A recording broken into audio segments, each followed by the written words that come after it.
Now at home now, if I can find discounted tomatoes, I make it from scratch. You don't ever have to bother to peel the tomato in salsa because you're not going to cook with it. You only really have to peel a tomato if you're going to use it like in a tomato soup or something. Okay, now what you're looking for in tomatoes is you want them, never store them in your refrigerator. If you're going to get fresh tomatoes, you ruin the taste, they won't ripen.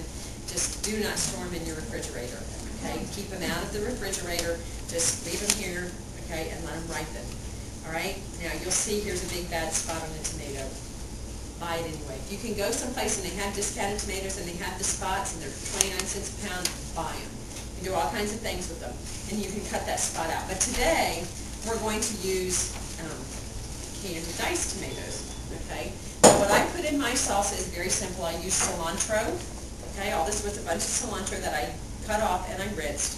Now the trick is, in your food processor or blender, put your cilantro at the bottom before you put your other ingredients in. And you may say, well, why is that? Because if you don't, everything else will puree and you'll have big, huge hunks of cilantro.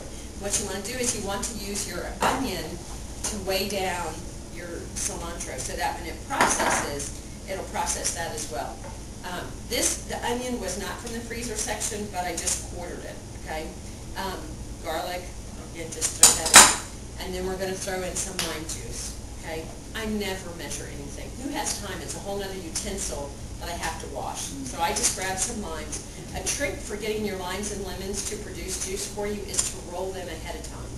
Okay? If you have to, put them on the floor, put them under your foot, and while you're doing something else, you roll them. It breaks up the fibers in the citrus, and then you can actually juice them. Okay? Just, you know, I don't know how people measure their lime juice. You're squeezing a lime, it all runs everywhere. I don't know how you quite put it in a teaspoon, but... And the other thing I will tell you, with lime and lemon, if you really want to make salsa and guacamole good, use fresh lemon and lime. You can buy them $3, $4 for $1, keep them in the bottom of your fridge, and they'll stay there for a long time. It really does make the difference. And they used to laugh at me in the produce market because that was the one thing I would not skimp on. I would not allow us to use bottled lime or lemon juice. Okay, I'm just going to pulse this real quick. Again, does this look too hard? It's a matter of having the ingredients in your house. The fresh cilantro, if you buy it good, will keep for, sometimes you have to buy it when it's like standing up, not when it's like whipped over. It will keep for about a week in your house good. Okay, that's it. Now, here's a jalapeno. Does everyone know jalapenos? They're spicy. I will warn you, if you're going to use a jalapeno, wear gloves on your hand. How many here have plastic gloves in their house? Oh, I don't. You know what to do? You know those bags that come in, that you get your produce in? Here's a tortilla bag. You want a plastic glove? You got a plastic glove. Now you can do anything you want to. The reason why you want to use a plastic glove when you handle a jalapeno is because of the oils in the jalapeno will get in your pores and it'll burn like fire. Okay, normally I would dice this and put this in. I'm not going to today because what I made the other day, I made it so spicy that today I'm not going to add the jalapeno. If you add the seeds to the jalapeno, it will make it spicier. In the batch that I have in the fridge, I added all of the seeds. As I was making it, Rick's mom was there, and she's like, are those jalapenos hot? And I said, well, you know, Mom, you just never know till you taste them, because sometimes they're not, and you really don't know. You'll buy a jalapeno, and some will be really hot, some won't. And as I said that, I threw the second jalapeno in. I should not have done that. So I had to add 3 more cans of tomato to counter it. So today I'm not going to put that in. Now I'm going to go ahead. I just drained lightly my tomatoes, okay? These are just, it's a big can of diced tomatoes. Stick it in. Now I do like a little tiny bit of salt. If you buy salsa in a jar, you're going to get a ton of salt. I do add a little bit of salt. I do add a little bit of pepper. Do you notice I'm not measuring anything? Yeah. I'm sorry, I just don't. Okay, here's my sugar. I'm going to add just a tiny bit of sugar. Again, if you buy already made salsa, it's going to have a lot of sugar and salt in it.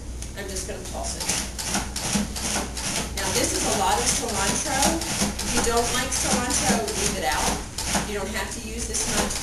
Remember, when we're cooking, it's all about our taste buds. I give you a basic skeleton for what you should, how you should put it together. But if you don't like cilantro, it doesn't mean you can't eat salsa. Just leave the cilantro out. Some people maybe will make it with basil. It's all about varying your ingredients for what you want. Okay. Again, does this look too hard for anybody? I'm going to tell you, how many here have ever made their own salsa? Is there a difference? It's a huge difference. If you've never had or tasted fresh salsa. Now, and the other thing is, who wants to go to the store? Sometimes they have jarred salsa and sometimes they have it fresh in containers. This here, we used to sell, this would have probably filled 4 containers, and we would have sold it for about $1.99 a piece. $8 worth of salsa. It cost me about $1. Actually, the cans of tomatoes were on sale for $1, so I got it for $1 with a little bit of ingredients I already had. So there's the fresh salsa. Okay. Now, if you want to make it spicier, what you want to do, and what I used to do is I used to taste. Okay. What I try, if I wanted to make a spicy salsa, is I would add the jalapeno, I would add hot sauce, I would add more pepper, and what I would do is I would taste it, and I would want it to fire on all the parts of my tongue. So it's not like just the front was really hot, but I wanted it all to get hot. Does anyone know what spicy food really is? It's your taste buds in pain. Okay?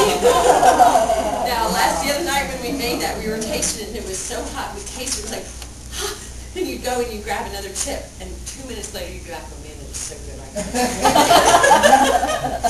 So, but that's your fresh salsa. Super easy to make, very quick.